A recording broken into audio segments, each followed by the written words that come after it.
अभी हमारे चंद्रबाबू जी टेक्नोलॉजी को लेकर के मेरी भारी तारीफ कर रहे थे, लेकिन मैं आज एक रहस्य बता देता हूं। जब मैं गुजरात में नया नया मुख्यमंत्री बना तो मैं बाबू हैदराबाद में बैठ करके किस किस प्रकार के इनिशिएटिव ले रहे हैं उसका बड़ा बारीकी से अध्ययन करता था और मैं उसमें से बहुत कुछ सीखता था और उसे आज मुझे लागू करने का अवसर मिला है। मैं लागू कर रहा हूं। ఇప్పుడు చంద్రబాబు గారు మీరందరి ముందు నాకు టెక్నాలజీ నాతో మొదలైందన్నట్టుగా ప్రశంసిస్తున్నారు. కానీ నేను మీ అందరికీ కూడా ఒక రహస్యం చెప్తాను. నేను సరికొత్తగా ముఖ్యమంత్రి అయినటువంటి రోజుల్లో గుజరాత్లో ఉన్నప్పుడు అప్పుడు చంద్రబాబు నాయుడు గారు ఆంధ్రప్రదేశ్లో హైదరాబాద్లో ఐటీని ఏ రకంగా డెవలప్ చేస్తున్నారో నేను క్లోజ్గా అబ్జర్వ్ చేసి అధికారులను కూడా పెట్టి అబ్జర్వ్ చేయించి ఆ రోజు నేను చాలా దగ్గరగా తెలుసుకున్నటువంటి విషయాలు మళ్ళీ తిరిగి ఈరోజు ఆంధ్రప్రదేశ్కి వచ్చి మళ్ళీ మీ అందరి ముందు ఈరోజు నేను చేయగలుగుతున్నానన్నది తెలియజేస్తున్నాను. और मैं अपने अनुभव से कहता हूं, फ्यूचर टेक्नोलॉजी हो, बहुत बड़े स्केल पर काम करना हो और जल्दी से इसे जमीन पर उतारना हो तो वो काम चंद्रबाबू उत्तम से उत्तम तरीके से कर सकते हैं. అలాగే నా అనుభవంతో చెప్తున్నాను.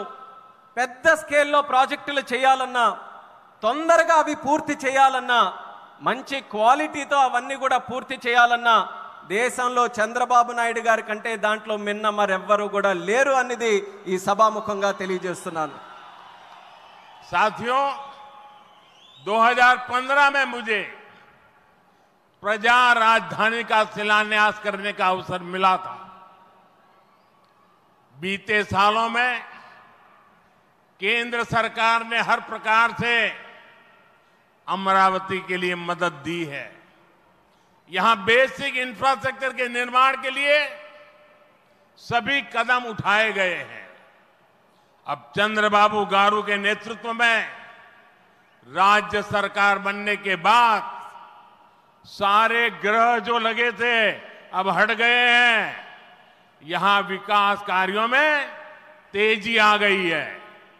हाई कोर्ट, विधानसभा, सेक्रेटेरिएट, राजभवन, ऐसी कई जरूरी बिल्डिंग बनाने के कामों को भी प्राथमिकता दी जा रही है. మిత్రులారా, 2015లో ప్రజల రాజధానిగా అమరావతికి నేను శంకుస్థాపన చేశాను. గత 10 ఏళ్లలో కేంద్ర ప్రభుత్వం అమరావతికి అన్ని రకాలుగా మద్దతుగా నిలిచింది.